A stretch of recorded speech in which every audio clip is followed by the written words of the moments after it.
नमस्कार, focus news 18 में आपका स्वागत है। चलिए बढ़ते हैं मध्य प्रदेश की खबरों की ओर। मध्य प्रदेश कांग्रेस अध्यक्ष जीतू पटवारी ने भोपाल में प्रेस वार्ता कर प्रदेश सरकार की कृषि नीतियों और बजट को लेकर गंभीर आरोप लगाए।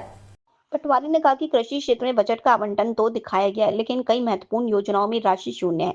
उन्होंने कैग की रिपोर्ट का हवाला देते हुए आरोप लगाया कि पूर्व के आवंटन में करीब 40% तक भ्रष्टाचार सामने आया है और कृषि योजनाओं में गंभीर अनियमितताएं पाई गई हैं।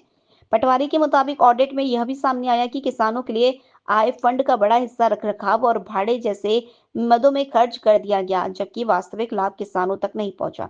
पटवारी ने कहा कि करीब 3,000 करोड़ की योजना में 40 करोड़ रुपए की अनियमितता सामने आई है और खर्च से ज्यादा का उल्लेख करीब 27 करोड़ रुपए दिखाया गया। उन्होंने कहा कि कृषि विभाग में तकनीकी अमले की कमी, रिक्त पद और टेंडर प्रक्रिया में देरी जैसी समस्याओं के कारण योजनाओं का सही क्रियान्वयन नहीं हो पा रहा है। उन्होंने आरोप लगाया कि बड़वानी में हुई कैबिनेट बैठक में प्राकृतिक खेती को बढ़ावा देने, नवीन कृषि यंत्रों और फसल विविधीकरण के लिए बजट में कोई ठोस प्रावधान नहीं किया गया है। इस प्रदेश की 70% आबादी एग्रीकल्चर पर निर्भर हो तो कोई सरकार इस ओर सोचे तो एक संतोष मन में पैदा होता है।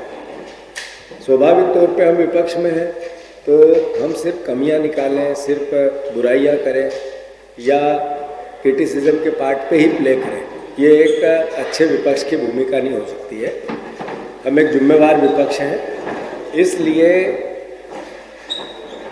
प्रदेश की एग्रीकल्चर को लेकर, खेती को लेकर, किसानी को लेकर, उनकी इनकम को लेकर, किसानों के हालात को लेकर, किसानों के बच्चों के खेती के भविष्य को लेकर हमें बात करनी चाहिए।